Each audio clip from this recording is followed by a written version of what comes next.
idiots hitting flies with There he hats. is. See, they regenerate if you don't kill it. Ted, you got him. He's right on that Fuck him foam. with the headphones. Come up. Right in the corner. Come up. Yes. Nice shot. Oh, I was going to eat that later. You still can. Aren't we supposed to? Aren't those the flies that only come around every 20 years and we're supposed to eat all of them?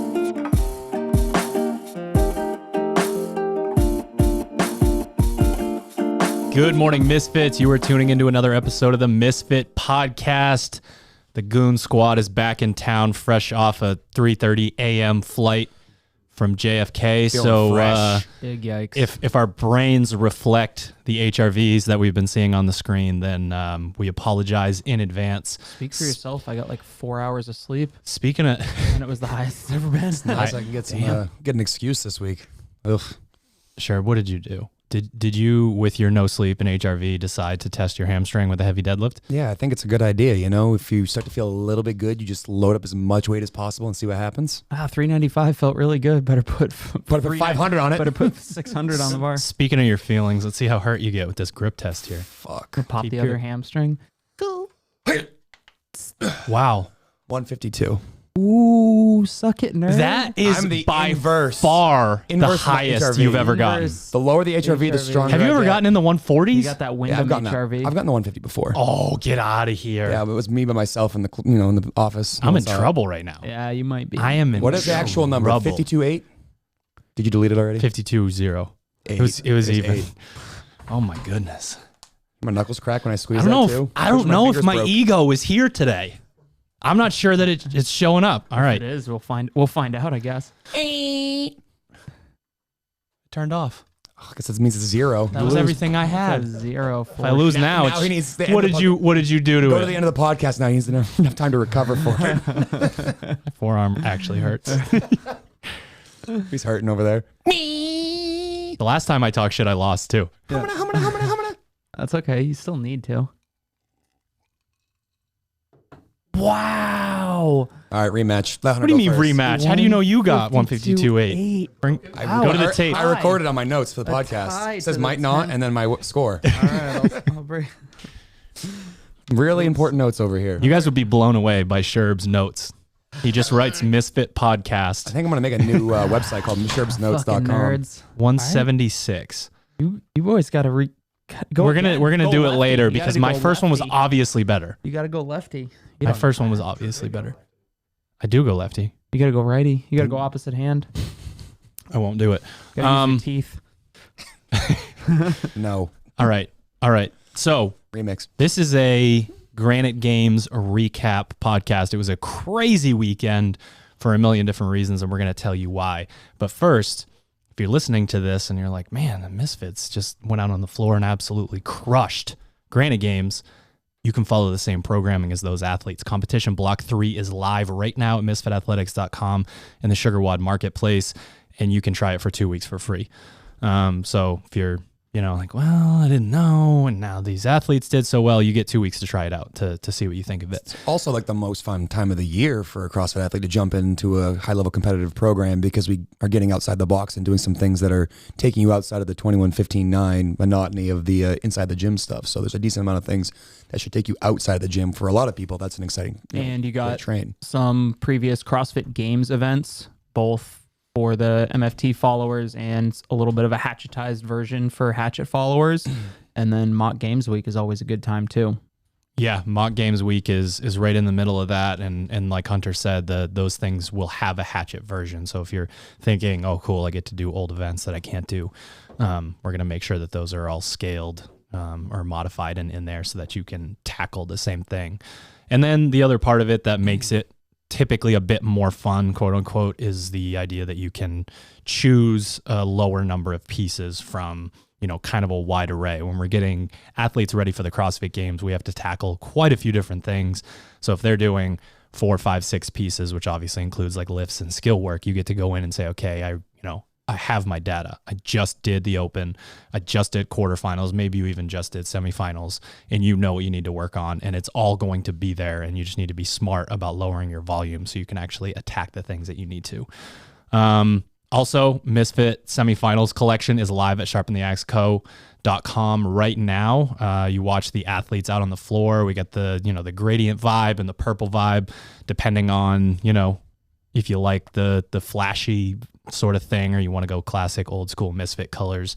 And you can use the code word Keala, Keala, at checkout. You save 10% and we donate that same 10% to the Keala Foundation. This weekend, sure. Who we got this weekend? Holly Holgerson, Heralder. As well known on Use Morning code Chalk. Heralder. If you can spell it, you get 100% off your order. Good Spell it luck. right on the first try. Yeah, man, he's excited. We were waiting for the test to come out. We had an idea that there was a pretty high likelihood that they were going to just announce all online semifinals, and they're all going to be doing the same thing. Good and, fucking gravy, those workouts. Yeah, let's talk about those workouts here for a second. Yeah, we have a good mix here. They're starting off with Friendly Fran, which is not really all that friendly. 21-21. Thrusters and chest to bar pull-ups. That's actually a really good event for Holly. He's someone who's really good at bar pull stuff. Barbell's a little heavier than he might like, if he probably preferred at 95 pounds, but the time domain and the stimulus that we've been training has been specifically aimed at getting better at workouts like that one and the final, which is Gretel. So, overall the tests look really good for him in terms of things that he's good at and likes to do. He's excited about the snatch workout. I think he prefers that style of snatch. Right. Max You got to earn that heavy bar. Exactly. He needs someone he has plenty of fitness and he'll get plenty of time with that heavy bar. But the tests are beefy. There are two in particular that are smack you in the face, wake up, hello, it's going to be rough. I recommend all of you go to the CrossFit Games Instagram and swipe through them. They're something to behold, especially after looking at Granite Games. Granite Games was very much a power athlete's dream, shorter events, a bit heavier. I don't think Anthony Davis would agree with you. Women had to throw the CrossFitters. Women had to throw the 20-pound ball to a 10-foot target. This is a lot of things that we can get into here in a second. But when you juxtapose that to what this is, HQ came out with, it's like, holy shit. But one thing that I love in a conversation that I've already had, with Kenzie, the other people are doing these workouts as well. So if you're one of the athletes that, we can, give a quick shout out. We just, week 3 is Holly at German Throwdown. And then week 4, we have Alexis Johnson, Kenzie Riley, Paige Semenza, Rachel Cannon, and Justin Reidelbach at the Atlas Games, and Carly Lucas at West Coast Classic. To those other Atlas athletes or anybody that's listening to this that's doing any of those online competitions, don't get in your head too much about the fact that the tests are that hard, because they didn't single you out and say, oh my goodness, you're not great at 60 muscle ups. There's a few athletes on earth that are great at 60 muscle ups. They were out to get me.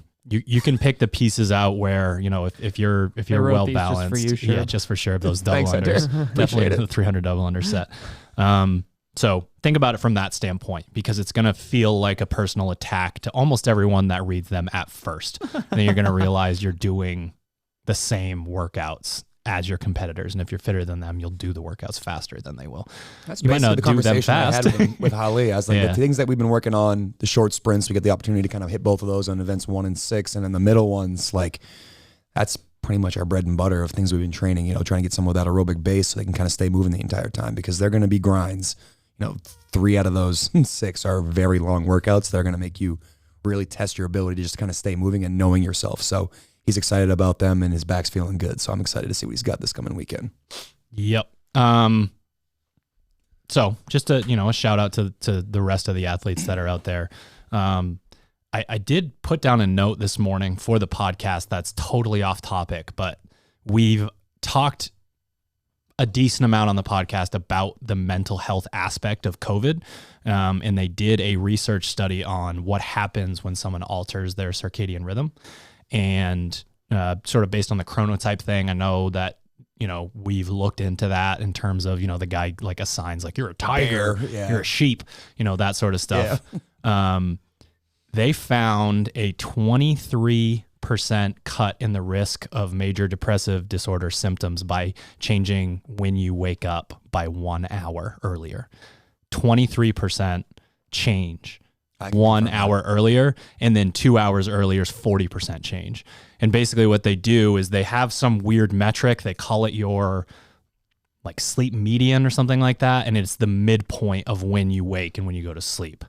So they basically like 3 p.m. correlated to sleeping from 11 to 6 a.m. or something like that, which I think was the average of the people in the study. So basically, if you slide back when you go to sleep and when you wake up an hour, it's 23% risk going down, and then 40% if you do 2 hours.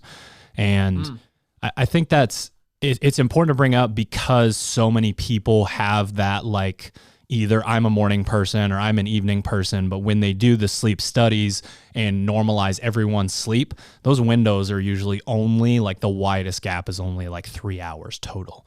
So you have some people that really just want to go to bed at 9 a.m. and some people that want to go to bed at like 11 p.m. But those shifts don't go past that when it comes to your natural circadian. Bed at 9 p.m. Yeah. Sorry. So those shifts don't actually exist. So for the person that's, we know plenty of people that go to bed super late, and we know plenty of people that go to bed super late and wake up early. So that's sort of an obvious issue when it comes to that. But I just thought that was, one of those types of headlines where, 5.5 hours versus 8 hours of sleep is like a 40% increase in fat burning. You see those numbers and you always want to be able to go in. Like I shared the one the other day of the 24% decrease in testosterone production for people with one night of sleep deprivation. Yeah, Brady wrote back to me when I sent that to him. He said, fuck yeah, sleep's way better these days. So that was his entire message back. But I can definitely confirm that because with the schedule of the Granite Games obviously being later, try to avoid the heat, we had some different schedules. I mean, specifically, probably talking to me and you, I don't know how early you go to bed, Hunter, but like normally I'm in bed by 9:30, but we were up to like 10:30, 11:30, sometimes midnight, and I haven't had a good recovery since. So I can definitely feel the hangover effect of changing my sleep, my waking sleep windows from my normal to when we were out there. For sure. All right, Granite Games recap time. It was fairly toasty in Minnesota. It was kind of hilarious that we went to Minnesota and it was anywhere from 97 to over 100 degrees when the athletes were competing. When we were at athlete briefings, we were eating dinner and it was dark and it was late, it was still 90 degrees outside. It was very warm, kind of ridiculous. Luckily for us, we're from the kind of place where it's humid basically year round. So when it does get hot, it's terrible. And like it is right now. Even though the people in Minnesota thought it was humid, 29% humidity that was great. Yeah. I didn't even tell the humidity when I was out there. Thumbs up. Rough. That's Sounds brutal. excellent. So I don't know how you guys felt about it, but they moved almost all of the events into the evening for the individuals so that they weren't, the heat is tough, but the sun is a whole different thing. And when you're in a football stadium, you're creating a bit of an oven effect when you have the athletes down there and the sun's beating on them and, it's not escaping left and right. For the teams, they bumped everything, sunlight. moved everything. Feel moved bad to for the right. teams could apply just to basically every CrossFit competition for the last decade. Yeah, fair enough. Yeah, they were smack in the middle of it. Yeah, I mean, it was still hot as balls, but certainly like not being under direct sunlight made a big difference. And you could tell like day 3 was fortunately it was still like 90 degrees out, but it was mild compared to the previous 2 days. But man, did we see the difference in the athletes out there. Directly under the sun. You're also getting, you could see in the event, the wall ball event, the wind was like, the wind had picked up like that midday with the sun out, like the wind picks up a little bit, which is nice for like a cool breeze, not as nice when you're trying to throw a medicine ball at a target. But it was still hot. It was hot like the entire time. I'd say probably the one notable benefit is that the equipment wasn't as hot as the sun went down. Once the sun went down, that kind of normalizes a little bit quicker. So, but otherwise, like, I mean, it was hot. I'm sure it's a big change for a lot of athletes in terms of their time of day they work out. I mean, most of the competitive athletes we know get up, probably teach class in the morning, and then kind of use the middle of the day as their training window. So I'm sure that threw them for a little bit of a loop. But in terms of the event itself, like being under the lights and having that, like, there wasn't a ton of spectators. There was still a good amount there. I really do think that's a really nice format. It kind of reminded me of like the Dubai Fitness Championships where they're like out in the stadium, the lights are on. Would have been nice if there were a little bit more of a breeze down there. That's one thing I thought they could have done, and maybe a little different job is just getting some fans on the field for those athletes. But in terms of being able to compete under the lights, like that's an electric type of atmosphere, and I think they really relished in it. Yeah, for sure. So day 1, we got opening with the Snatch event, which is fun. We addressed a little bit that that first event, the jitters are there in such an incredible way, and being able to direct those jitters at a barbell versus your heart rate being through the roof and starting a Metcon is totally different. Event 2 feels nothing like event 1 for athletes. You know, it's whatever. It's a boxer saying, I'm ready once I get punched in the face. It's a football player saying, you know, once I get cracked that first time or whatever, things change. Get into the game. Exactly. So that part was really good. Obviously the highlights there are Anthony Davis with a 340-pound snatch, which is ridiculous. But then we remember that Tola snatch 337. And they are not the same size. And he actually, someone asked, and I think he made a comment about how he could, you know, match or improve on that, which is always fun. I want to see those two head-to-head at a competition, battling back and forth. That's what needs to happen next, is a snatch off between Tola and Anthony Davis. That's what I want to see. One thing that I thought was super interesting is that sorry, Ted. He took first in the snatch, did pretty well with the heavy dumbbells in that thruster event as well. And then day 2 was not the case. It was like bottom half of the pack. But because he had racked up so many points in those first 2 events, he was still in heat 3 throughout the rest of the weekend. Right. That's a nod to the scoring system. Interesting. Kind of, we talk about that a lot. You know, taking a bunch of 10th place finishes isn't good. And we saw that with a couple of workouts with Caroline, where she was able to hit quite a few of them out of the park, which was absolutely huge for her. For sure. And then, you know, 285 snatch for the men was 9th place. Like average. Yeah. I mean, honestly, there were X amount of people tied in that position. Tied for 9th. There's like 6 of them, I think, at that weight. Yeah. So you can look at it as you were in 9th, or you were, you know, 1 pound away from being in 15th. Yep. So middle of the pack, 285 snatch. Speaking of 285 snatches, we got a nice little scare from our pal Austin Spencer. That Jamoke. Yeah. Missed 275 twice in that first attempt, and then hit a sketchy 275 second attempt and smoked 285. That 285 was nice. That was a good looking lift. And, you know, we talk about it, but that's a skill that you need to have. You need to be able to go out there and not have snatched in a while and know what that feels like. And those are the kinds of things that you can do in preparation in the gym. Say to yourself, okay, we got X amount of singles. I'm going to do my work and I'm going to get it done. And maybe I'll do my final one or add another one, but I'm going to go sit down for 15 minutes. Yeah. And then walk up to that barbell and hit it, just so you know that you can go to that place, because those weights feel heavy off the ground. It doesn't, you know, obviously nothing in terms of physics changes or muscle recruitment, like ability to do that in that time frame. You're going to be able to execute, but what happens mentally, and then how do you transfer how you feel about that to your central nervous system when you pick it up an inch off the ground and you go, whoa. Yeah, I think the one interesting note for kind of the listeners or people who didn't, honestly, just if you weren't physically there, you wouldn't know it. But like athletes get, you know, check in 40 minutes before their heat. 20 minutes later, they're standing, especially for the first day when the event is trying to run really smoothly. They were standing in their corral for 20 minutes before they even went onto the field. Add a few minutes of jogging over to the field, they could load their bar, but they couldn't snatch anything. So, you know, both Austin and Caroline built up to kind of their opening weight in the back, looked really good. Caroline smoked her first attempt, although went right up to the old 20-second mark there. Bless her heart. Yes. But there's at least 20 minutes between when you finish your last warm-up lift. Like, imagine just being in the gym and resting for 20 minutes between maximal attempts, and kind of what that does for you. Standing in the heat, you're out on the field, a little bit jittery, and all of a sudden you got to snatch something that you did 20 minutes ago, and you've, cooled off near at your least. PR. Yeah, near your PR. So there's that's an element of kind of the competition side, right, that's impossible to replicate in training mostly. I mean, you could wait for 20 minutes between attempts to get a feel for what that's like, but right, just a difference in between that training and competition mindset.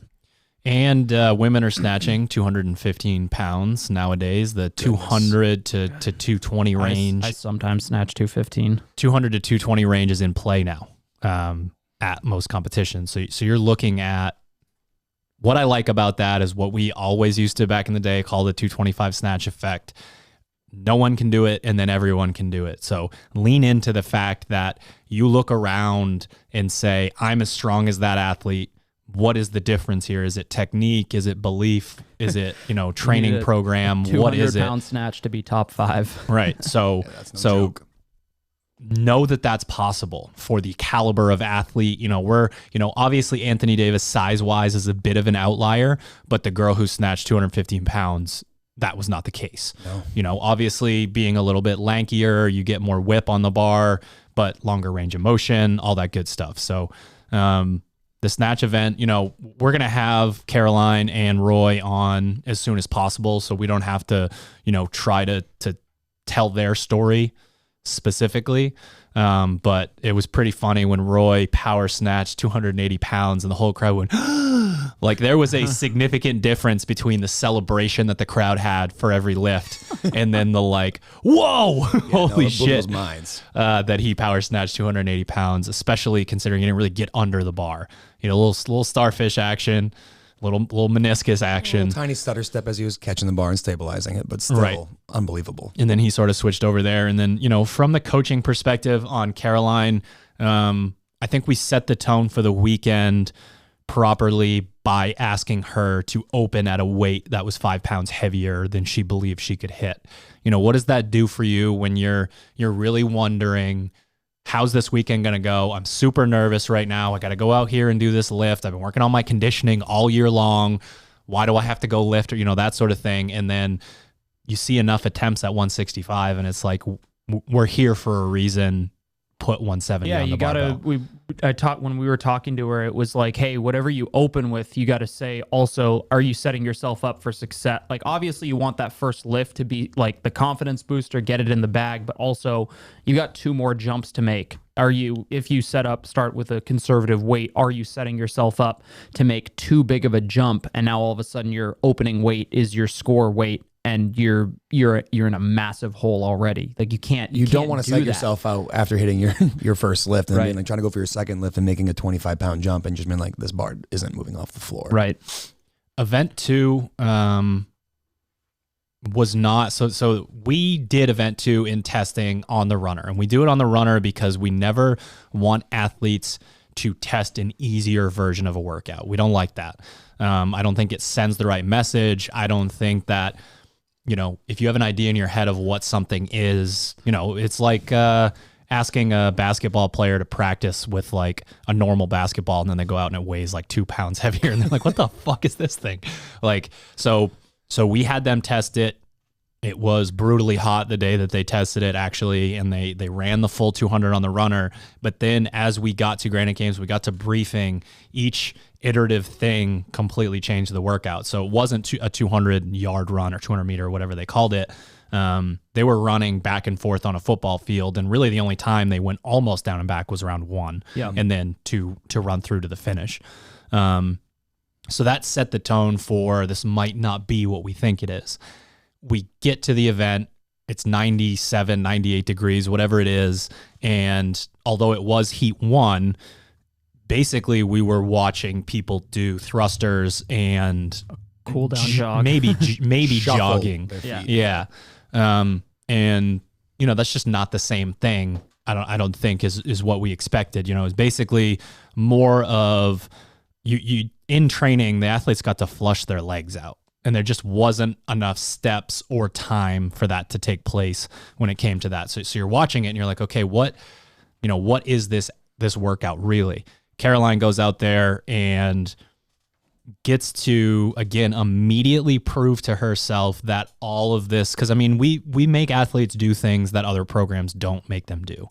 I make her get on the assault runner and stare at her heart rate for 90 minutes. I make her get on the C2 bike and do the same thing. And while you're probably personally proud of your own dedication and, I can get through this mentally and, you're making strides in some way, but until you're out on the competition floor, knowing that these extra things that you're doing, like, is this really going to move the needle for me? She takes 4th place in that event. When we sort of had the conversation, the 3 of us after, what place would she have come in that event, 2017, 2018, 2019, sort of that time frame.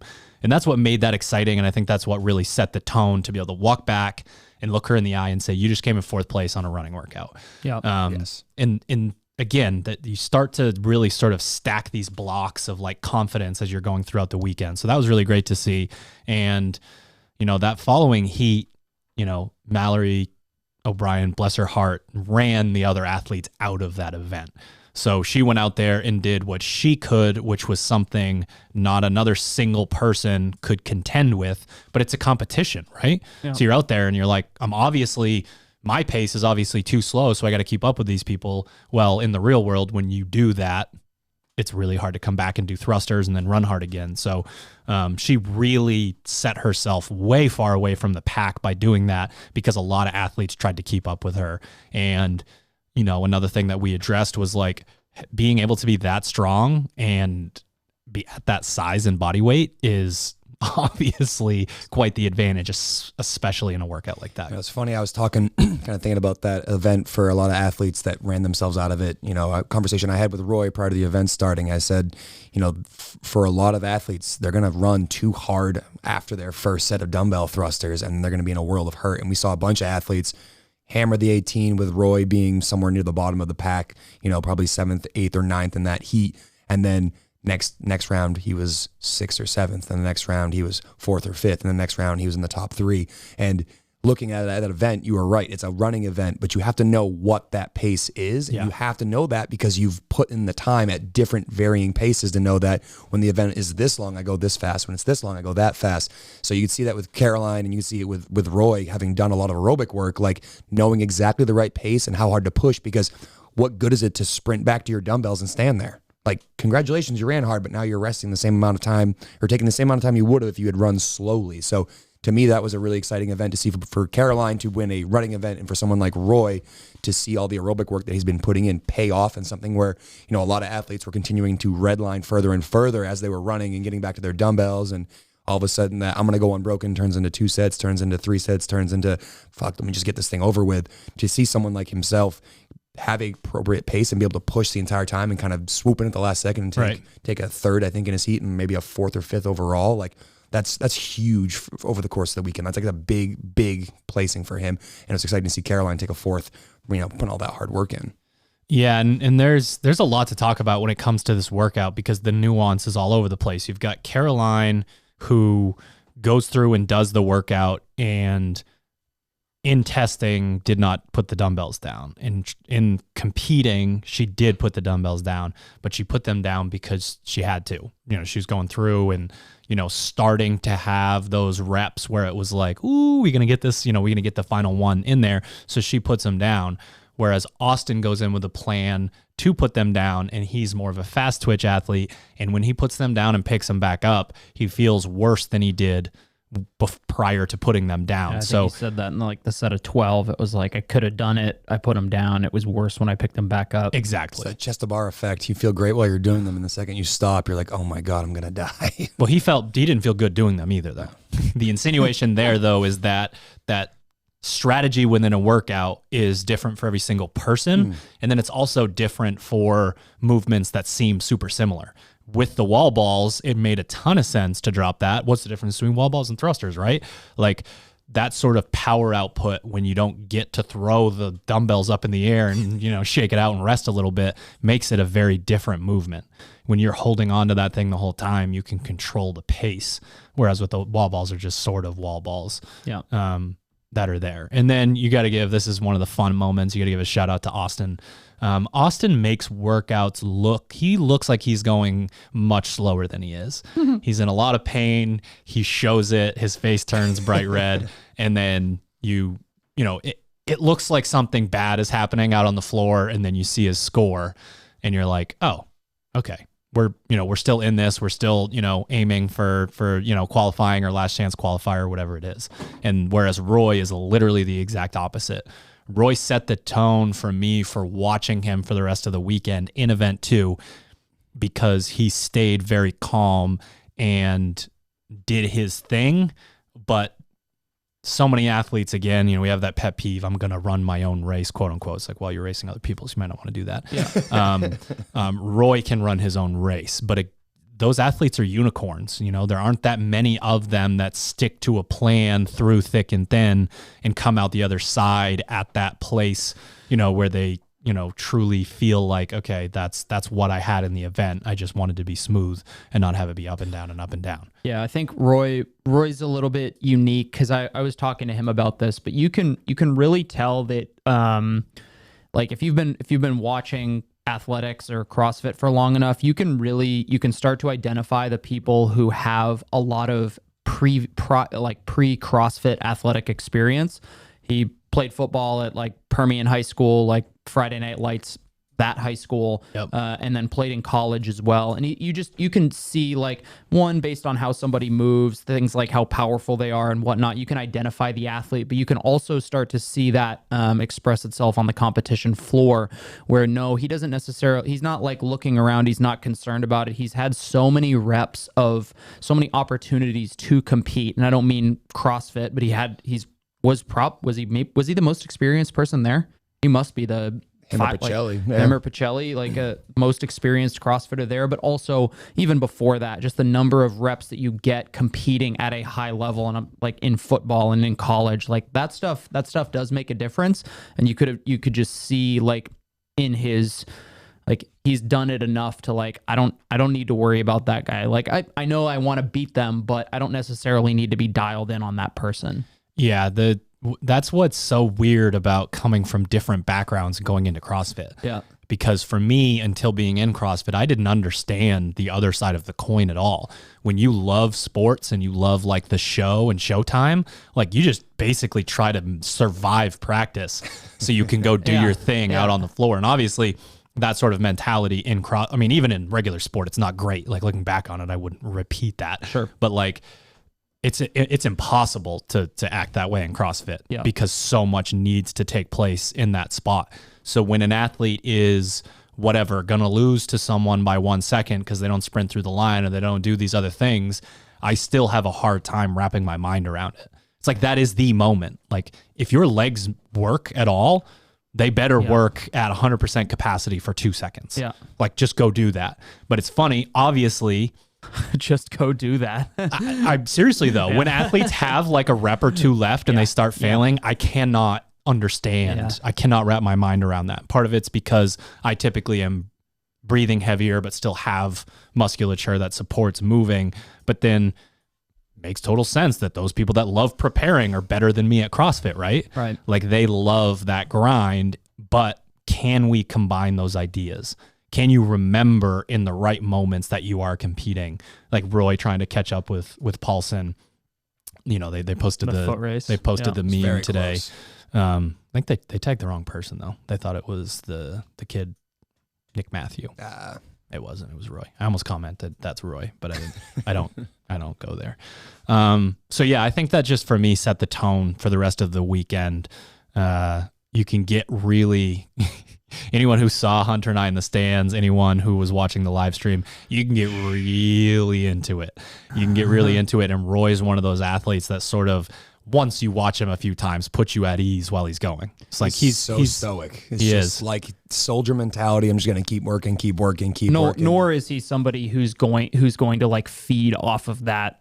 I think I've kind of found too that the more experienced the athlete is, like total, like training age, like the less in need of like that coaching, like the rah-rah.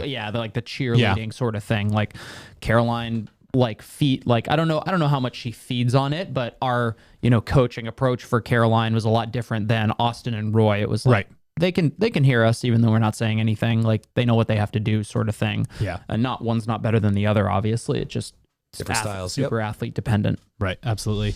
All right, Misfits, just a quick break. Shout out to our show sponsors and hopefully save you a little bit of money. You're wondering, how did Caroline Connors go out there and recover event after event after event? Asterisk, she's super fit and works very hard and works on her recovery, but she also religiously takes proper recovery. She's one of the few athletes that we sponsor, and I mean, you can go to the Misfit Athletics Instagram or the Granite Games Instagram to see that she qualified for the 2021 CrossFit Games. The 7 ingredients that you need post-workout, we put them all in one jug. We made it taste really great. We made it mix very well. And one of those 7 ingredients is digestive enzymes. If you don't handle whey too well, we find that a lot of athletes handle the whey much better with the digestive enzymes in there. And you can save on your very first order by using the code word Misfit at properfuel.co. We are also brought to you by Pure Spectrum CBD. You can head to purespectrumcbd.com and use the code word Misfit to save on any order. I got a little anecdote to throw out there. I came back home after about 1 hour of sleep and decided to try to max out my deadlift. And because I hadn't been taking that Black Label tincture, not salve. Don't eat the salve. That's bad for you. Take the tincture. Probably should have don't put know the salve that. on your hamstring too. Yeah, I didn't double up. That's the issue. But taste you know, it I have tonight, see how my it goes. part of my routine in the evening is taking a couple of drops of that underneath the tongue. Definitely helps with inflammation and recovery. And I didn't have it, so I'm almost positive that's the reason. So again, you can head to Pure Spectrum CBD. Use the code word Misfit to get some of that salve, some of that tincture, and help you with your recovery. How many tinctures did you drink over the weekend? I got to jump in on this one. I know it's Sherb's ad read, but had a lot of Pure Spectrum CBD to try to get the nerves down. We would go, because they went Friday Night Lights style, super late, and then eat dinner, and then you need to go to bed or you're going to feel like die. Absolute shit tomorrow. So when we got back to the hotel, it was 2 full droppers of the tincture under the tongue and downstairs. So yeah, do it. PureSpectrumCBD.com. Use code word Misfit. And we are also brought to you by Sharpen the Axe. If you saw Roy, Austin, Caroline repping some cool new semifinals swag, that is available on sharpentheaxeco.com. Cool part about that is your order, that money goes toward funding athletes going to semifinals and now athletes going to the CrossFit Games. Hopefully we got a lot more coming to Madison here after the next couple weekends, but you can help them. You can get some awesome new swag, or you could donate to the Keala Foundation. Use the code word Keala, Keala, to save money on your order. Donate to them. Buy it with Semifinals Collection. You donate money to them. I don't think we're making any money. Sharpentheaxeco.com. No, we're just kidding. So if you want to follow the programming that the 3 of us follow, and I probably should take myself out of this if you've ever seen me exercise. If you want to follow the programming that these 2 fit coaches here follow, and I also try as often as possible. From time to time. TeamMisfit.com for your affiliate programming needs. These 2 gentlemen over here have really locked in sort of that balance of what provides an excellent affiliate class. But hey, you want to know what? It's Misfit Athletics. People want to be able to see those results in the open, in quarterfinals, at local competitions, all of that. And we've got a lot of members here that you don't know anything about that this provides for, but you guys get to see how well these guys do, you know, sort of during the open announcements and whatnot. And they are not following misfitathletics.com. They are taking the Team Misfit. I know better than that. Sherb tries to, but we tell him he has to work. Literally be dead. So teammisfit.com or the SugarWOD marketplace for your affiliate programming needs. And then again, if you're watching the semifinals and you're seeing how well all of the Misfit athletes are doing and you want to jump in, misfitathletics.com and the SugarWOD marketplace, you can try the first 2 weeks or really any 2 weeks of competition block 3 for free before deciding if it's the right program for you. Spoiler alert, it is the right program for you because we program for absolutely everybody with all of our different offerings. Do it.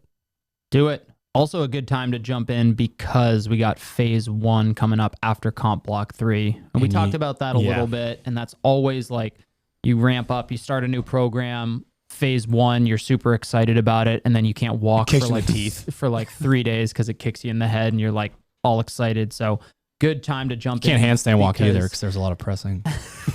Good time to jump in because you get kind of adjusted to the new program with kind of the option to choose your own adventure as far as the training pieces go and prep for the CrossFit Games with Caroline and Roy and Austin soon.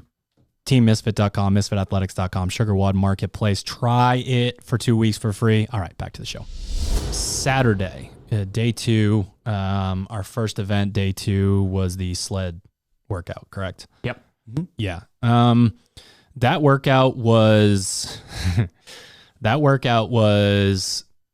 different because of the thrusters and the heat and the intensity of day one.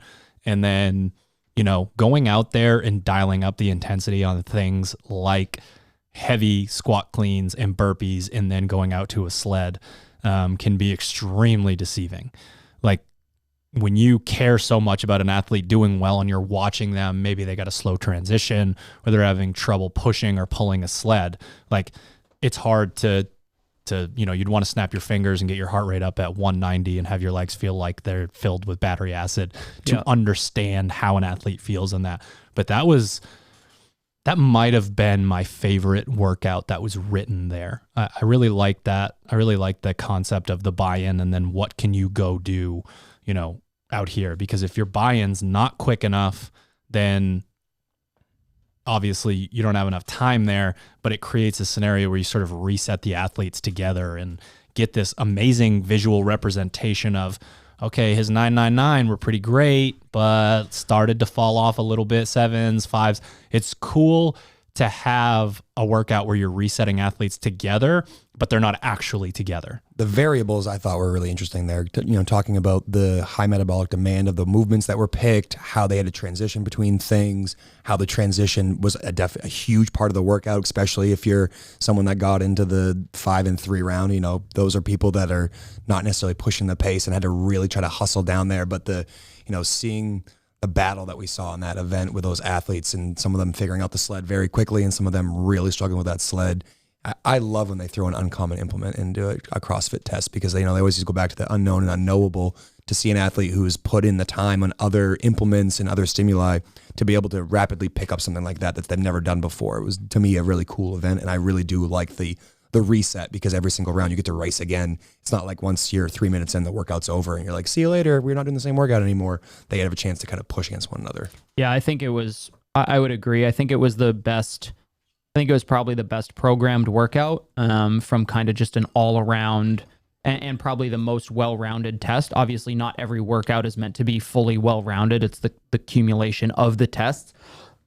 But I think it was super fun to watch, because it was a race. If you mattered, you were doing everything unbroken, and it was how do you adapt to the sled and how do you push it down and back and try to make up ground on other athletes. And I think you could tell, like, the 1 minute reset, that's where you started to see kind of the initial effects of the weekend wearing on athletes. It's like you only have that 1 minute which is really only like 20 or 30 seconds, because you have to walk back to your rings, do more work, and then you're still trying to keep up with everybody in what is, for them, for those athletes, a very manageable rep scheme in all of those movements, manageable weights, manageable rep scheme, and then it's just a race, but didn't necessarily like cater to one athlete or another. It was fun to watch. Dare I say it was close to perfect. Yeah, it was pretty good. You know, when you're going in and you're saying, okay, because we didn't realize prior to the event that if you finished the stuff outside of the buy-in, sled, push, sled pull, run. I also liked how it made a lot of sense, the physical layout. And maybe that's just because when we tested it, we tested it almost identically to, like, as far as like the spacing between the rings, the barbell, the burpee. Granted, we did bar facing, which probably sped everybody up a little bit by doing the lateral style, and then the sled being right there. And I think we also we're pretty close to the difficulty of the sled as far as the weight. Obviously the surface is different, but it was a good event. You can't really, from a visual standpoint, AMRAPs at competitions suck. Yeah. And one of the cool things about this workout was that if you got it done faster, just like anything else, you also got the added benefit of not introducing a fourth window of time where you're getting your heart rate, to the moon. Yeah. Potentially your highest one, because 333, you have to go hard. You have to sprint to try to beat anybody in those other places. So just looking back at it, I don't know how much testing that they were able to do within the actual spot, and the torque sled's obviously something new and different, but whether it was an accident or not, it ended up being pretty damn close to perfect, having to sell your soul to get done in those 3 windows. And if you didn't, your soul was gone and you were in a 4th window. Yeah. I don't know. Based on the back-to-back event, I question whether that was fully tested in with the spacing and how that was laid out. But the heat too, yeah. for sure. Next event was fun. Next event was Earn It, the handstand walk, ski, deficit handstand push-up, ski, handstand walk. That was fun to watch. You love a short workout, especially one where you have to sprint, whatever it was, close to 50 meters to start the event and then turn around. Stuff like that matters. It matters a lot. You could tell people who didn't want to sprint to their ski erg and then had to. But there's somebody who's doing it and it's like, fuck, okay, we're doing hey guys, we're doing this, guys. Fine. All right, we're doing this. Like, we're sprinting. And of course, Austin looked like he wasn't sprinting, but was running faster than at the same time. Basically than everyone. Yep. And it was cool to see. So probably the standout performance from Roy over the weekend of going in and absolutely hammering the ski in, trying to get the handstand push-ups done. In testing, he was able to do the handstand push-ups better. This was actually the only workout that Roy tested, which is hilarious. There's a little bit of notes I have kind of written for him on the side that he and I are going to have a conversation about. One of the things Roy doesn't particularly like to do is to be so in his head about like what the events are, how they go. He typically tests things in workouts, but not the entire workout. But this is one that he tested to the fullest. And without having the additional 50-meter sprint to start with, it was pretty damn near close his actual testing time when he was practicing. And, for me, it was cool to see him take the information he had learned in training when he heard this event was announced, put it up on the field at the exact same execution. And for him to have the data to know that like this workout is a sprint. You are not jogging out to your 50-meter handstand walk, breaking up 25 feet in. Like, this was hammered down from the get-go. And it was fun to see him.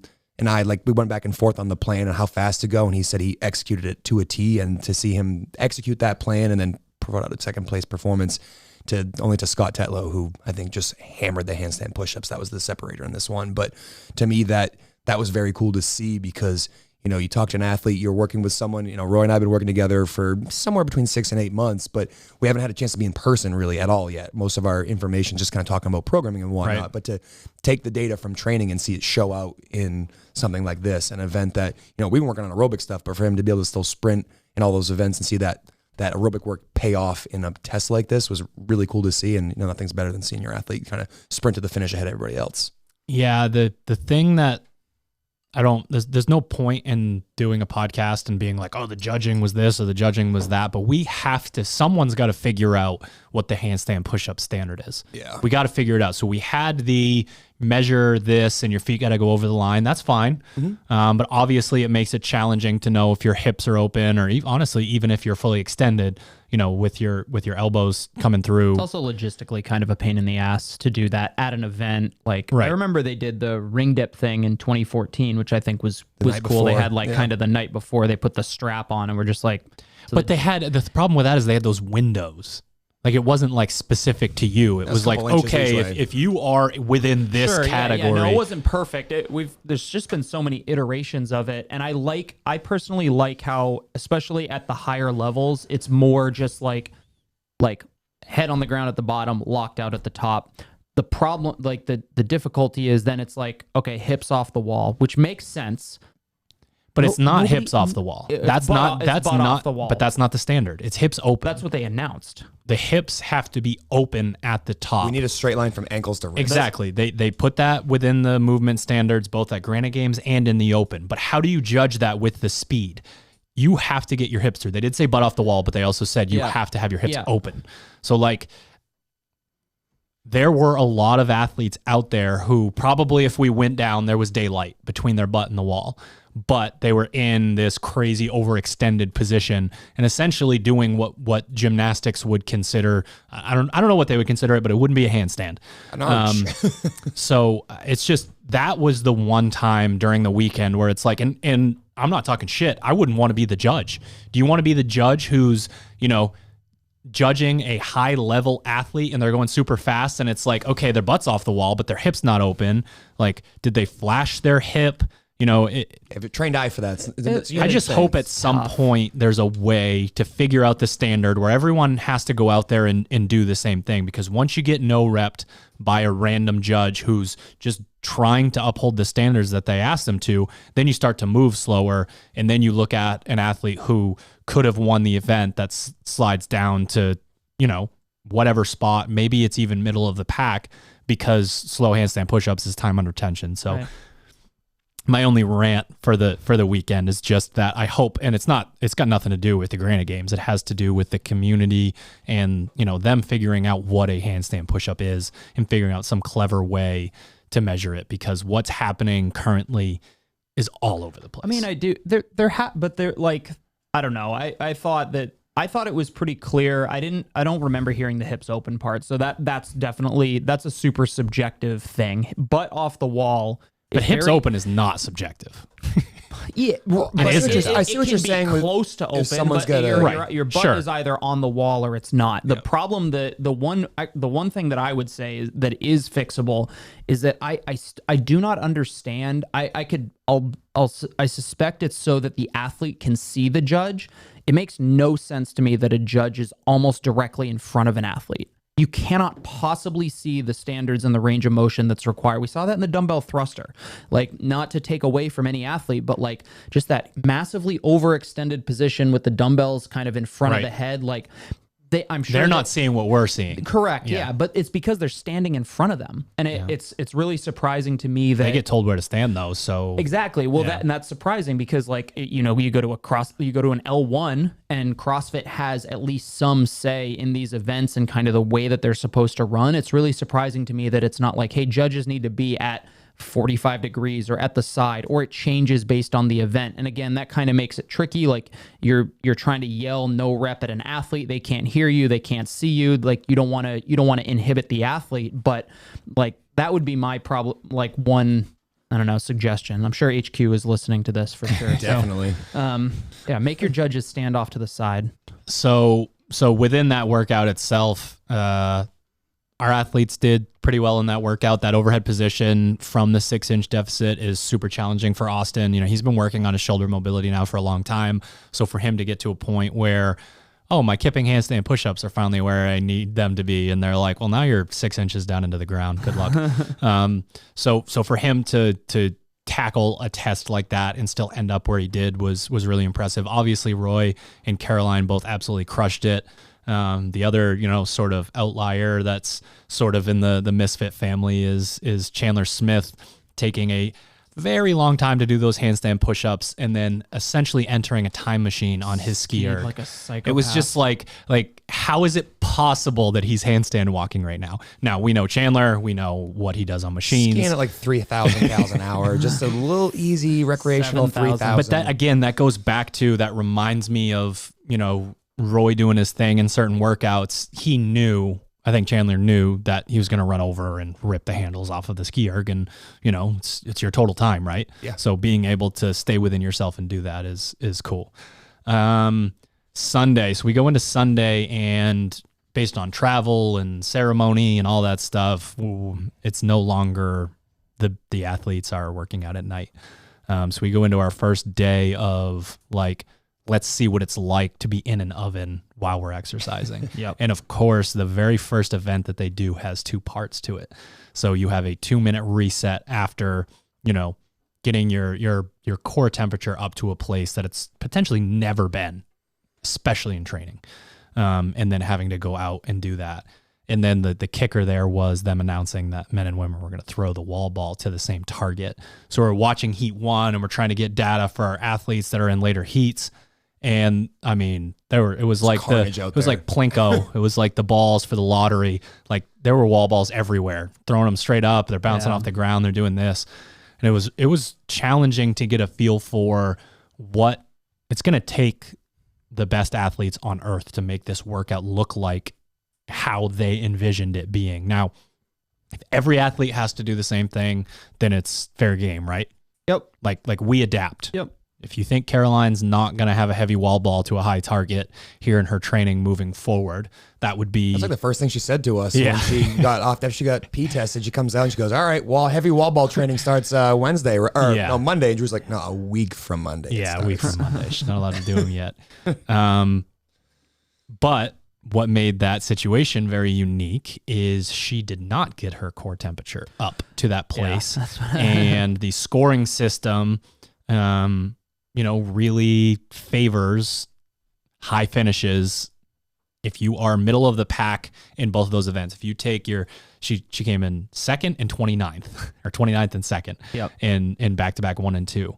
If you take those points and then you compare them to the people that were behind her, taking a 14th and an 18th and a this and a that, like, it's hard to catch up. Yep. Like, that's one of the things that's plagued Austin in the past in competitions. Like, he's in the mix every single workout, but failed a lot of times to close those gaps to get into exactly the home runs. So it was not planned, but Caroline took 29th and second, and we'll get into it with her very soon on the podcast. But from a coaching standpoint, like, we drilled into her your composure on the wall balls and then your ability to reset for event 2 will tell the story today. It's not going to be how well you do on those wall balls. It's going to be how you react to what's about to happen. And from a coaching standpoint, it has nothing to do with her capacity. I honestly also only think it has a certain amount to do with her size. She looked off balance when she was catching the ball. It's double clutch. Very skill based. It's very much a coordination, and I need to get used to what this feels like. Not to give athletes kind of a buy here, but it's one, it was pretty windy. 2, it was doing wall balls on those Dolomer mats is not inconsequential. You're not super stable. You're looking up at a clear plexiglass target, obviously, that you may or may not need to hit the target on. Right. That you may. I said I wasn't going to say anything, and I didn't. Beep. Yeah. And so it's tough. It's difficult. And I'd be curious to know how many women prior to that had practiced with a heavy wall ball to a tall target. I'm sure it's not 0, but I'm also sure it's not a lot. Yeah. And I'd be also very curious to know what that testing looked like, because 50% of the women's field did not finish. All but 5 men did finish. And usually, I feel like in those instances, if it's the equal, if it's the exact same workout, or obviously it's not a 30-pound ball for women, but that time cap is either usually a little bit longer, like a couple minutes longer to accommodate for that. But I feel like that's not necessarily, that was not maybe the plan, that 50% of the women didn't finish. Yeah, I mean, obviously they were never going to be able to guess what was about to happen when it came to the temperature and everything. Effect. Yep. And that applies to the second workout just as much as the first. When our athletes did this in testing, they were like, we don't even know why this is a workout. It's easy. It's stupid. It's unbroken. You do this, this, and this. But you add in those super long transitions. You add in the intensity of how back-to-back number 1 actually went with the heat. And you got yourself a massive separator. I mean, that workout went from what they assumed was inconsequential to telling a lot of athletes stories. There are athletes who would have qualified for the games that did not qualify for the games because it was 99 degrees and there was a 2-minute rest between those 2 events. Yeah. And that's just a testament to... You had to run back and forth between your implements. Exactly. So again, you think about the change of course, we just keep talking about the heat, but there's also that competitive aspect. There's the idea that you've already done 4 events. You've already, sold your soul to 4 events, and mentally and physically have had that accumulation. And then now it's time to go execute on these things. It's just not the same as training at all. And we also didn't know before, but back-to-back 1, 2 were 100 points each. Yes. So basically it is Sunday and you're effective almost basically halfway through the competition, because the snatch is obviously a little bit unique in as far as how those points stack up based on your 1 rep, just a single attempt. But when you've got the added intensity, the added kind of consequence of Yeah, you got to sell your soul. You got to sell your soul to do well on this one, but there's also another 100 points that are available, and that was massive for Caroline in particular. Just the fact that, and you could call it a blessing in disguise that she, had struggled with the wall balls in such a way that allowed her to maybe go even harder. Like she was ready to send it no matter what, but just being able to do it in that second back-to-back event and pulling in 92 points, whatever it was is significant. I know and just adds to Roy the and athletes. Caroline definitely did different on this event. Obviously, Caroline taking second and Roy taking eighth in that event. But, to see both of them respond when they had, a very challenging task, Caroline more of the judging side, and Roy, you could tell that the heat got to him. And that's the first thing he said to me off the floor. He's like, I really pushed on part one. Part two is all I had. And to see him look around and still be able to give it hell and be able to push at the end of an event where I know he was in a lot of pain, because he doesn't really wear it on his face when he's out there. You can't really tell that he's uncomfortable, but the body language of getting back, and like when we went back to the locker room after the event, like he spent probably a half hour just doing anything he could to get his temperature down. To see someone go out there and be super uncomfortable and just go, fuck it, everybody's in the same heat as me. I'm just going to do my best. To see him respond with an eighth after doing it very well in the first half was very interesting to see. And then for Caroline, I think I was the most proud I was the entire weekend of her performance. Getting what could literally ruin your entire weekend on the last day of the competition when you are already in a qualifying spot to take a 29th and to be like, fuck, like, is my weekend over? I have no choice but to reset. I have no choice. And not only to like not say that in your head, but then to go out and do it. A lot of athletes would be like, I'll do better next time. But then they more or less do the same thing every single time. But to see someone's basically stoic face, just be like, all right, I'm ready to fuck shit up.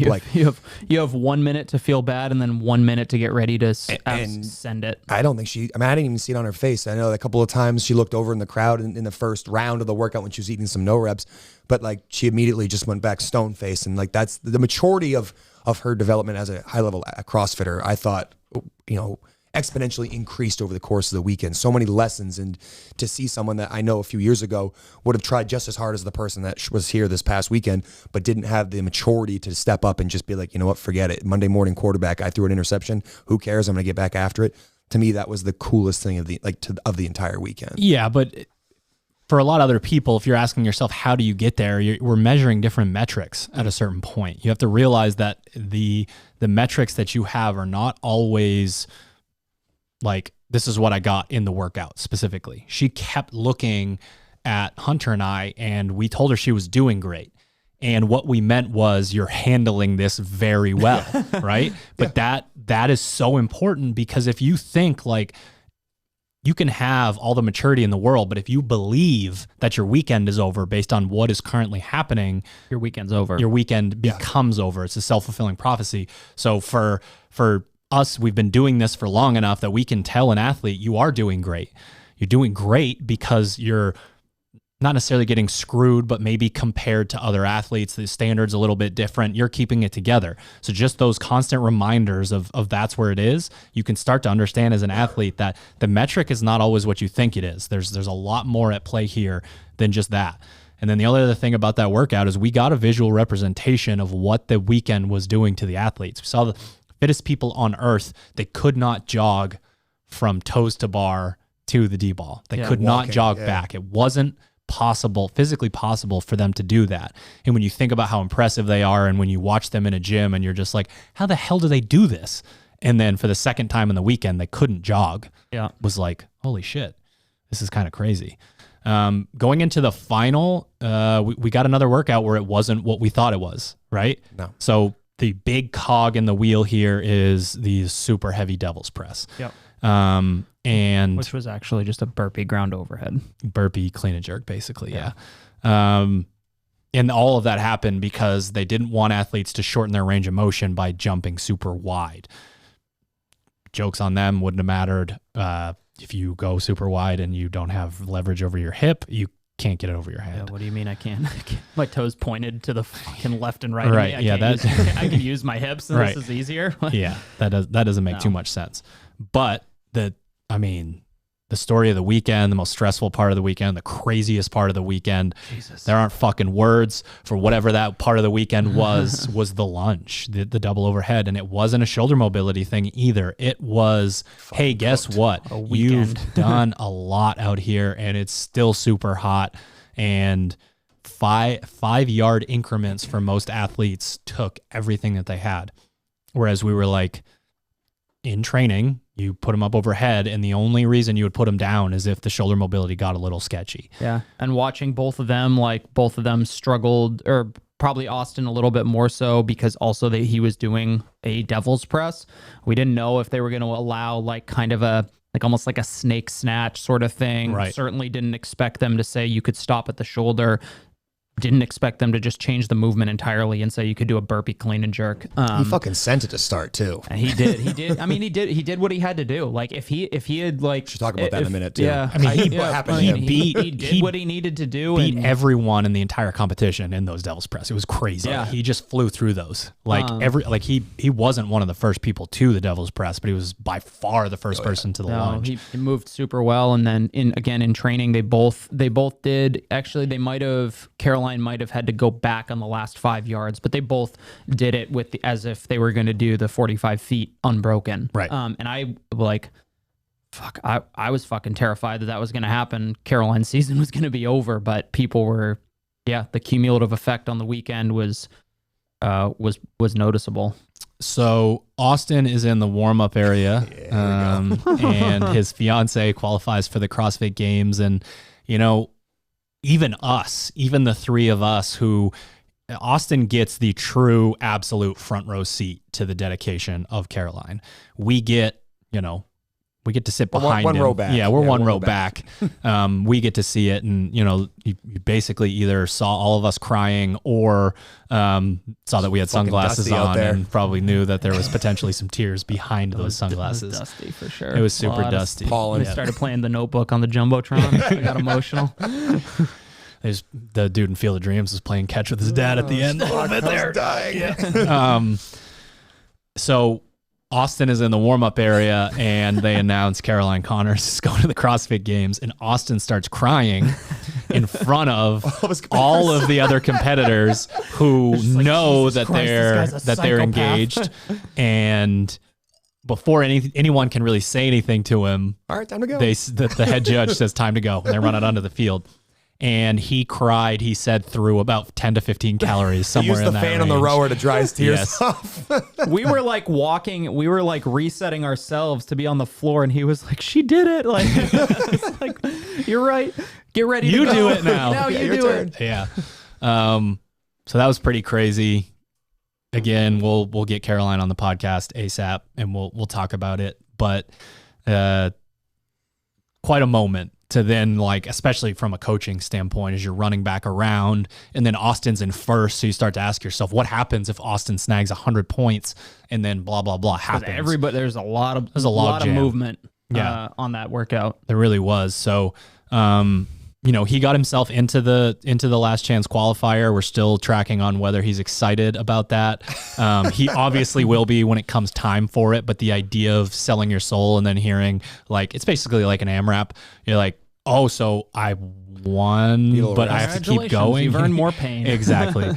So he qualified for that, and we were contacted for an article on those guys, and a lot of people want to know Austin's story. Like 2017, 0.52 seconds away from qualifying for the CrossFit Games, has to withdraw in 2018, got the back injury during Linda. Like, what is going on with Austin? And Austin actually came to the realization this year that having a full-time job and knocking his training back was actually advantageous for him. Right. The idea of being locked in a gym all day and, shipping for STA and running the front desk and doing all these things and adding extra volume in beat him down physically and mentally. It would sort of be like if your hobby, if you had like a desk job and your hobby was to like play video games and you played in the same, fluorescent light situation, like you never leave, sort of a deal. So he found that out and actually trains at, 5 or 6 a.m. twice a week, goes and does manual labor all day, comes back and trains again in the afternoon. And, for him to figure all that out and come full circle and come back to a place where he wants to be, of course, Austin was trying to qualify for the CrossFit Games. And I think still wants to qualify for the CrossFit Games. But again, that journey of seeing him figure out what works for him, and then definitely you could tell at the end that he was fulfilled by, putting that amount of work in and getting to the Last Chance Qualifier. So that was a really cool thing to see. I was super proud of the performance he did in his final. I think just to be a little bit on the outside looking in. No, you need not a miracle, but you need to it would be very easy to complete that final event. Yes. But the way that he attacked it and kind of dragged the field forward, he did exactly what he needed to do. And yet he was tired, so he got and he was tired. So he didn't end up winning the event. But just to kind of make sure that he gets the credit that he deserves, that kind of grit is 100% necessary. But from any athlete, you have to be. You can knock it out of the park in training every single day. You can show up at an event. You can do well, but if you don't have that grit factor and that killer instinct, that you just can't do it. And it was cool just to watch that event, how, especially in the last heat of both events, athletes are literally just neck and neck. You can't say oh, so-and-so is fitter than so-and-so. When everybody's 5-10 feet apart, everybody's within a few reps of each other, you're what's the difference here? Is it rep speed? Is it endurance? Is it physical, or how much of it is just that grit factor of just I am not going to let so-and-so get in front of me in this workout. Yeah. And you're never going to know, so looking back on it, a lot of athletes could have coasted to the lunges and done better in that workout, but athletes aren't going to know that. How that runs with Chandler was trying to keep up with Austin, but you could tell he couldn't do the devil's press. He had redlined enough on the rower. The heat was enough, the rope climbs, all the whole cumulative thing. And, you don't see him lay down with his dumbbells much. Right. He's not the kind of person that does that. But then because he had to slow things down, he picked up the dumbbells and also because he's Chandler Smith, lunges to the finish line unbroken. It's absolutely nothing. So looking back on it, basically you were looking more at a buy-in. And then those lunges, but no one's going to know that. You're going to be forced to learn that during the workout. Yeah, and you will literally never know it until the event happens because like I said, they did it in training. They knew that maybe the devil's press is the crux, or is it the rope climb? Is it growing pretty hard and my grip and biceps are fried? Is my grip and biceps going to be fried for this really heavy devil's press? Nope, none of those things made nearly as much of a difference as being really tired at the end of the weekend and being able to hold dumbbells over your head. Right. The end of the weekend was weird too, because I was trying to get out back there with Roy and make sure he's ready for his final event while also trying to scream my face off from 9,000 miles away where Caroline definitely could not hear me. Sherb's at the other end zone, just screaming my bloody murder, trying to rip the fence off the building. So as soon as I could see that he was getting corralled, I basically tailed it to the start line, realized that was a stupid place to go, and then I remembered I could go on the field and ran back. Turns out the field. fastest sprint ever at the Vikings training center was by Sherb making it over to the final. My 40-yard dash. But thinking about that event and being so excited about, almost 99% sure that Caroline had punched her ticket to not knowing where Roy was going to shake out. And I was just looking at the final. Roy was 4 seconds away from not qualifying for the CrossFit Even though Games. he ended up in 4th instead of 5th? Yeah, he was only 8 points out of not qualifying. Or sorry, excuse me, I have that correctly. I was just looking he at was the 8. Yeah, he was 8 points out of 6th. So there's only a 5-point spread between him and 5th. And so he takes 4 more seconds on that, doesn't pick up the dumbbells. When he did at the very end to lunge that over his head, we're talking a different story. We're talking about one athlete going versus 2. So to but see he that, never makes you feel like he's not going to qualify. No, it's weird. It's weird because he doesn't look his panicked at all. personal energy is just I'm fine. I got this, pal. It's fine. You stay over there. I got this. It's crazy. It's somehow he has a timer in his head that just rings. It's all right, it's time to go again. I'm just ahead of him and this is right where I need to be. But looking around, he's not someone that really looks around the competition floor unless it's the final sprint in an event. So to be jazzed up about Caroline, being uncertain about Roy, and then seeing what he did and then being all right, do the math quick. And And he asked me, a second he got finished, am I in? I was like, I wanted to be like, yeah, 100%. But I was like, yeah, I'm pretty sure. And then I like sat back and like did the math and tried to figure it out. I'm like, oh yeah, he's got in there. Cause you know, the people that were ahead of him fell behind him, or there weren't enough people to kind of separate him to push him out. But that was a very unique experience, being on the side of being super jazzed up about, you know, a hometown hero punching her ticket finally after years and years of hard practice, but also seeing, you know, someone that's been relatively new working with me do his best he could across the whole weekend, and then being like, all right, man, did I do it? And I'm like, hold on. I think so. Yes.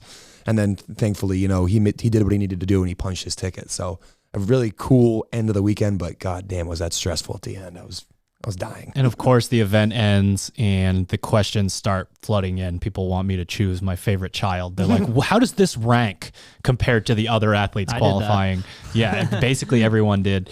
And I won't be as explicit with my answer to the general public, but I will say that I have never experienced the emotion that I did when she crossed the finish line before who she was battling. That was just a totally different thing. And it's, you know, again, you're not picking your favorite child or whatever, but there's something different about coaching someone in person versus remote coaching, you know, sort of that bond that you create. And then just, you know, sort of a preview for the episode with Caroline. It is really fucking hard for athletes to have conversations about their mental game, because if you're going to answer my questions, you're basically admitting that something is very wrong and that we need to fix it. And it's not like people aren't willing to have personal conversations. It's that they aren't willing to and even enter the realm, because you would have to out loud say, this is what bothers me in these moments.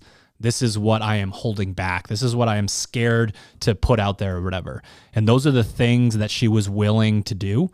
And I believe that that's why she was able to do the things she was able to do out on that competition floor.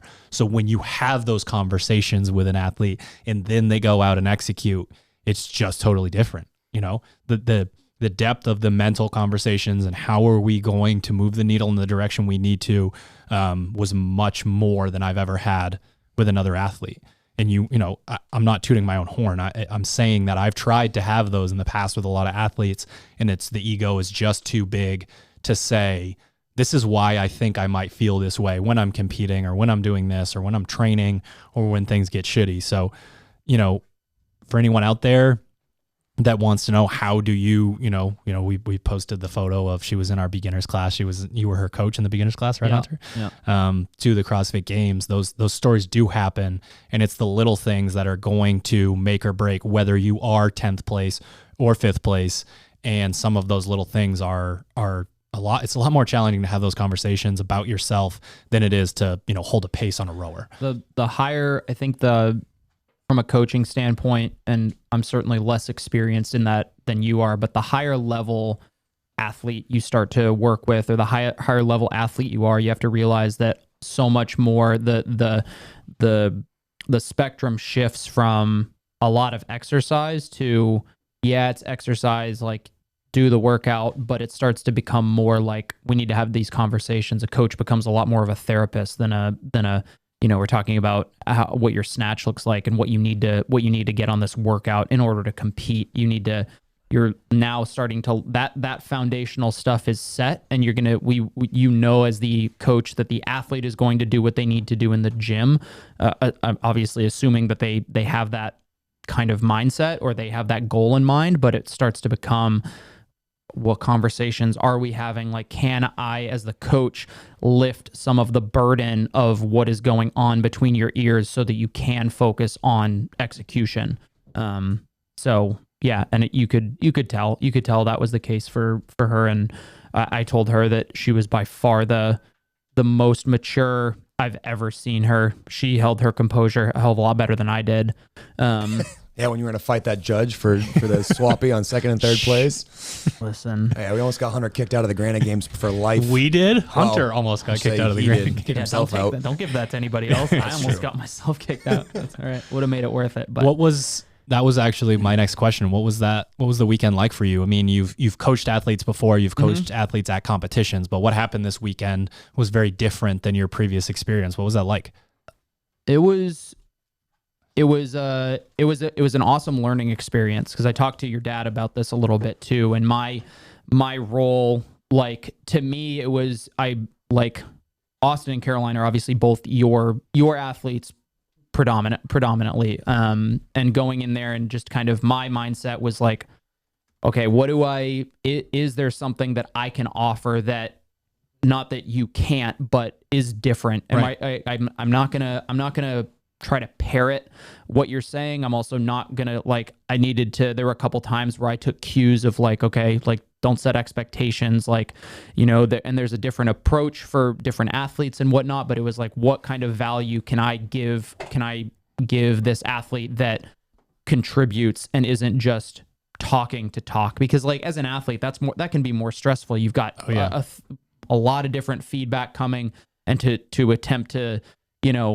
just because you're back there, attempt to say something. Sometimes the best thing is to just say nothing and kind of offer that support. So it was fun. I'm worried that it ruined any other potential coaching opportunities, because that was by far, that was one of the most rewarding, like, probably I would say, like, one of the most rewarding moments of my life was to watch that happen to Caroline. And the way that it happened was, like, the one thing I told her on Sunday is, like, or really actually, like, Saturday night when they announced, like, the 30-pound ball to the 10-foot target. Because I think certainly in my head, I was like, she's thinking about it. Right. She didn't show it, but she was thinking about it. And we all were too. And I was holding my breath, like, leaning over the fence, like, what is this workout going to do to her points and whatnot?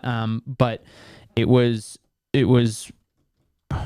I barely remember where I was going with that, but it was just so rewarding to see her kind of take the, what I told her was, like, this is a bat, like, that is, I didn't tell her that this is the make or break thing. Right.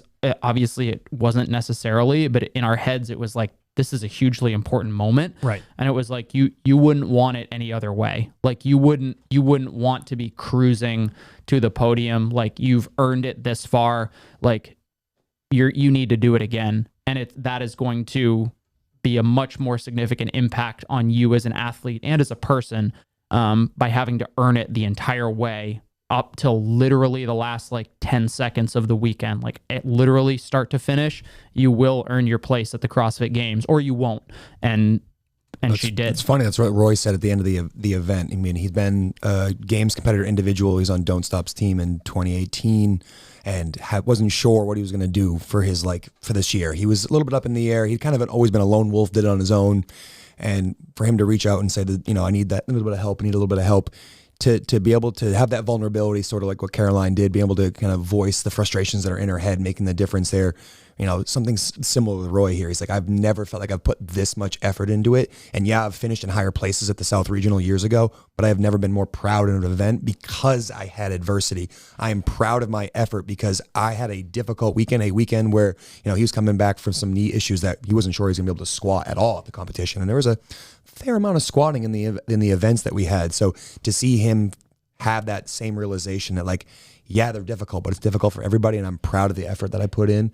I mean, very similar experience to what Caroline did. And I really do think that you have to learn to love the grind, and that knowing that it's not going to always be sunshine and rainbows, but not to get too high or too low, and be a little bit more stoic throughout the weekend and what it does for an athlete. Like, obviously you said, Caroline didn't outwardly express the fact that she had to throw a 20-pound ball to a 10-foot target, but you knew in her head she was thinking about it. And just to be like, all right, all the girls are doing it too, I guess I'll do it as well. Yeah. That's a really big, I'd say, maturity swing for an athlete, just to look at it and be like, all right, well, it's difficult, but I didn't come here for it to be easy.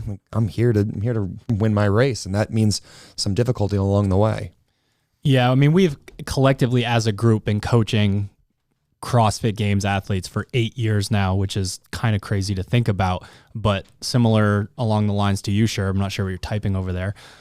Similar along the lines to you, that this was the first athlete that you were truly individually coaching that went to the games. And for me, one of the things that we've really harped on in the last couple of years is the three of us create this system and this program together. So to be able to get back there with you two and provide the experience, I think that completely sets our coaching apart. As a company, I truly do not think there is another company that goes in and makes the athletes feel as comfortable as we do back there. And it is so much different from coaching an athlete to that point. It might even be considered the opposite of coaching an athlete to that point. But what an athlete needs at that point, athletes of that caliber going in and being like, oh, you got to think about, this and your backswing and this and this, like that's not going to move the needle at that point. Like, what was it like for you to go back there and provide that for an athlete, and then in fourth place going to the CrossFit Games, Roy Gamboa? Yeah, I mean, it was bonkers to think about.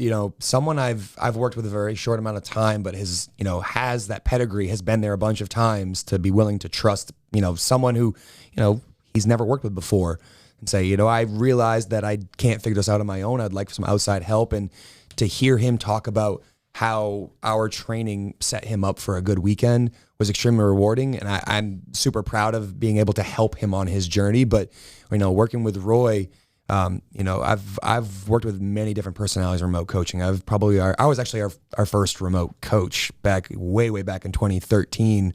Luke Alejas, what's up, bud? I'm still watching. But way back in the day when we were just kind of getting started, and to have the knowledge of seeing different athletes perform different ways and kind of figuring out what the right strategy was, it is different in person, and I couldn't have asked for a better first experience. I mean, I'm someone who definitely rides high on emotion, and to try to keep that in check, because I know that's not what an athlete needs most of the time. We don't need a rah-rah guy. We need someone to keep you calm and keep you collected. So to have someone of Roy's composure, and really my first opportunity to work with someone in an actual in-person competition, because I've coached CrossFit teens, but like never an actual individual.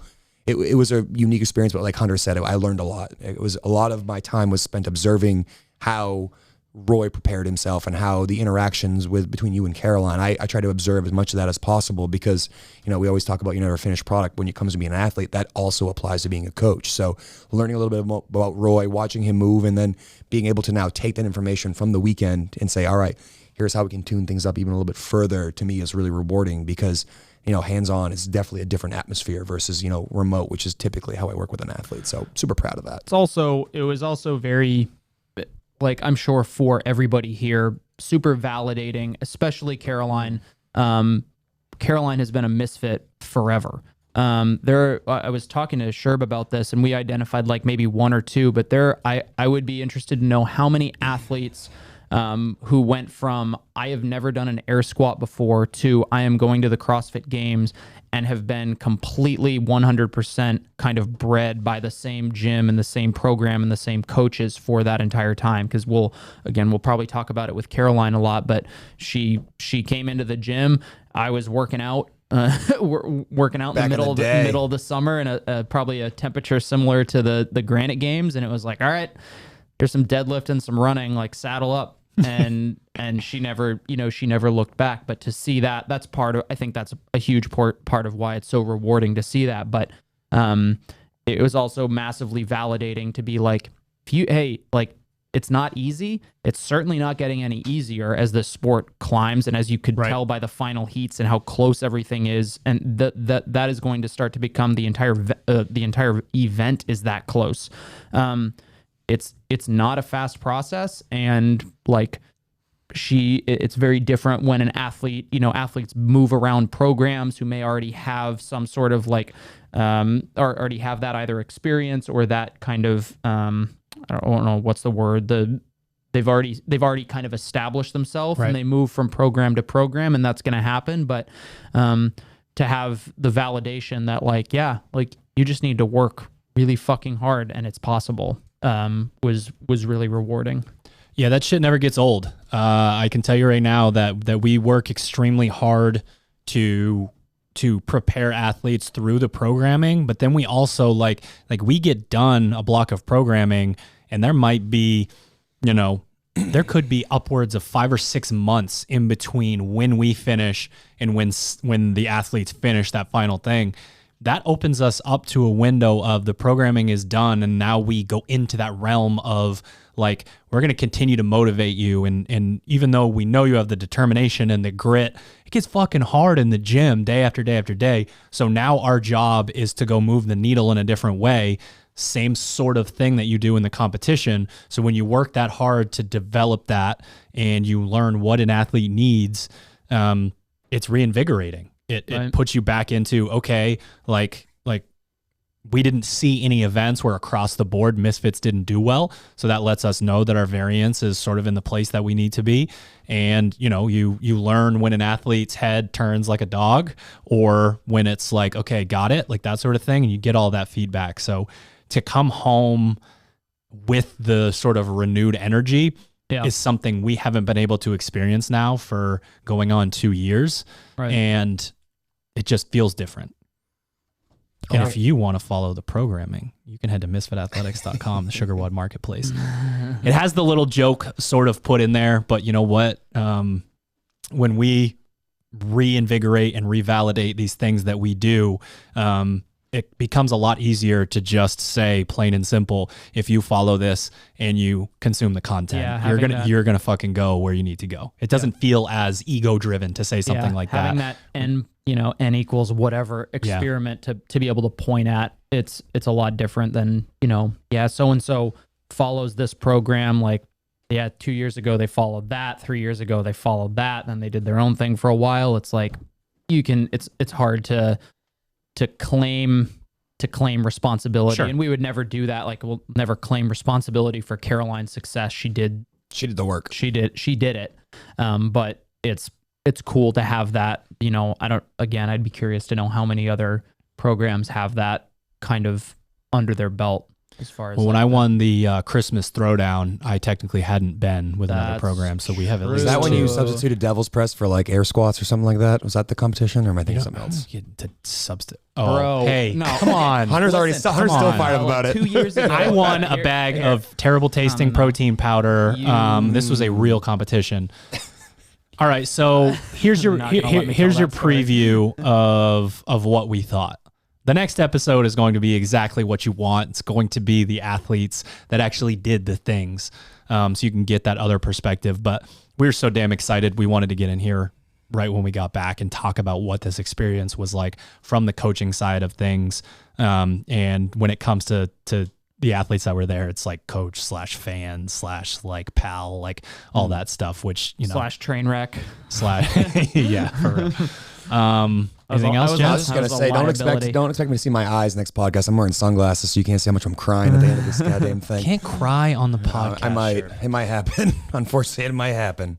All right, ladies and gents, thank you for tuning in to the Granite Games Recap Podcast. Thank you again to our show sponsors. You can head to sharpentheaxeco.com and use the code word Keala, Keala, to save 10% on your semifinals Misfit Athletics gear and donate 10% to the Keala Foundation, Pure Spectrum, CBD.com. Use the code word Misfit to save on all orders, and properfuel.co. Use the code word Misfit to save on your very first jug of proper recovery. MisfitAthletics.com, SugarWOD Marketplace, 2 weeks for free. Come on, let's go. Comp Block 3 has started. And as always, I am at Misfit Coach on Instagram. Slide into those DMs. Let me know what you thought of the Misfits Granite Games performance and who you want us to have on the podcast next. We'll see you next week.